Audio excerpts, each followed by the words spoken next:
कभी सोचा है, एक नन्ही सी चींटी, हाँ, एक छोटी सी चींटी हमें जिंदगी का सबसे बड़ा सबक कैसे सिखा सकती है?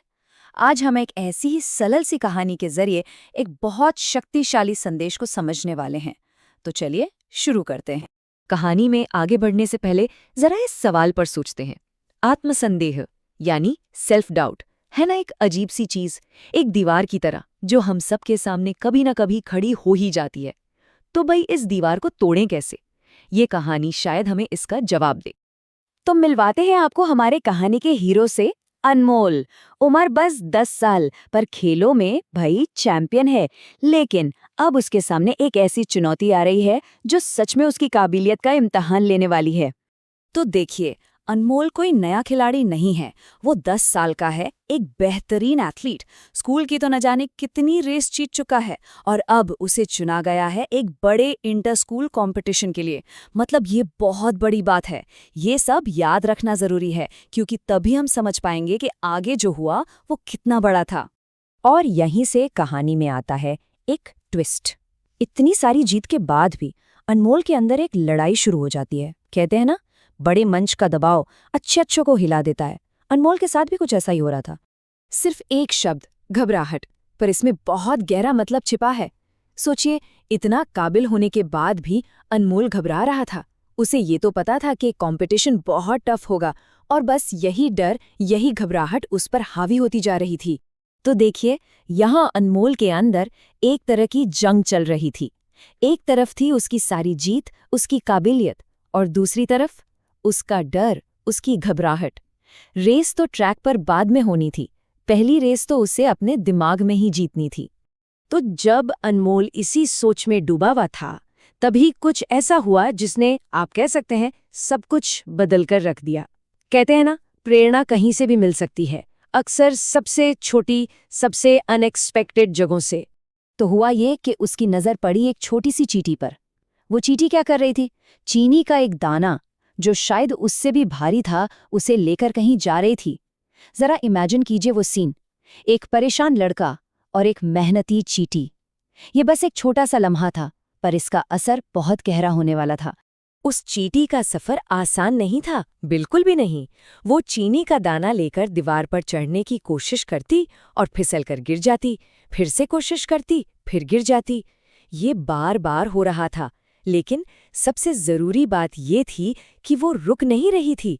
हर बार गिरने के बाद वो फिर से उठती और फिर कोशिश करती। और जानते हैं क्या हुआ?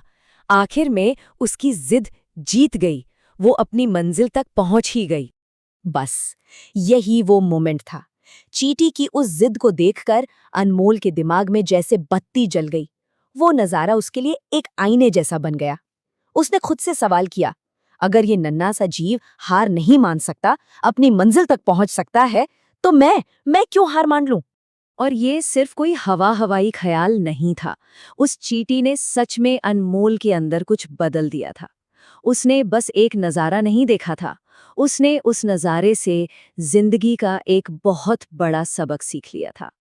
अब उसका माइंडसेट बदल चुका था। घबराहट की जगह अब उम्मीद और हिम्मत ने ले ली थी। उसने ठान लिया कि अब हार नहीं माननी है, पूरी जान लगा देनी है, लेकिन हिम्मत नहीं हारनी। और देखिए, सबसे इम्पोर्टेंट बात यही है, ये बदलाव सिर्फ सोच तक नहीं रहा, उसके एक्शन में भी दिखा। क्योंकि भाई सिर्फ सोचने से तो कुछ नहीं होता ना। अगले ही दिन से अनमोल ने पहले से भी ज्यादा और ज्यादा प्रैक्टिस करनी शुरू कर दी। तो अब आते हैं कहानी के क्लाइमैक्स पर। वो दिन आ गया जिसका सबको इंतजार था। अब देखने का वक्त था कि अनमोल की ये नई सोच और उसकी कड़ी मेहनत का क्या नतीजा निकलता है। इस बार जब अनमोल स्टार्टिंग लाइन पर खड़ा था, तो वो पहले वाला घबराया हुआ अनमोल नहीं था। उसके चेहरे पर डर नहीं, बल्कि आत्मविश्वास था। उसे पता था कि उसने मेहनत की है और अब वो अपना बेस्ट देने के लिए पूरी तरह से तैयार है। तो नतीजा क्या रहा? 10 पार्टिसिपेंट्स थे और अनमोल दूसरे नंबर पर आया, सेकंड प्लेस। हो सकता है वो फर्स्ट नहीं आया, पर अपनी घबराहट पर काबू पाकर इतना बड़ा मुकाम हासिल करना, ये किसी भी जीत से कम था क्या? बिल्कुल नहीं। और इनाम सिर्फ एक मेडल नहीं था, असली इनाम तो कुछ और था। प्रिंसिपल ने पूरे स्कूल के सामने उसकी तारीफ की। सब बच्चों ने उसके लिए तालियां बजाईं, उसके माता-पिता, उसके टीचर्स, सबको उस पर गर्व था। ये था उसकी मेहनत का असली फल। तो इस पूरी कहानी का निचोड़ क्या है? बस एक शब्द, दृढ़ता। मतलब परसिस्टेंस। मुश्किल कितनी भी हो, चाहे बार बार फेल होना पड़े, पर कोशिश करते रहना। यही तो वो सबक था जो अनमोल ने उस नन्ही सी चींटी से सीखा था।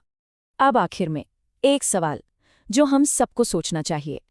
परसिस्टेंस यानी दृढ़ता बहुत जरूरी है, ये तो हम समझ गए। पर जिद करने और समझदारी से ये जानने कि बस अब रुक जाना चाहिए के बीच एक बहुत पतली सी लाइन होती है। वो लाइन कहाँ खींची जाए? सोचिएगा इस बारे में।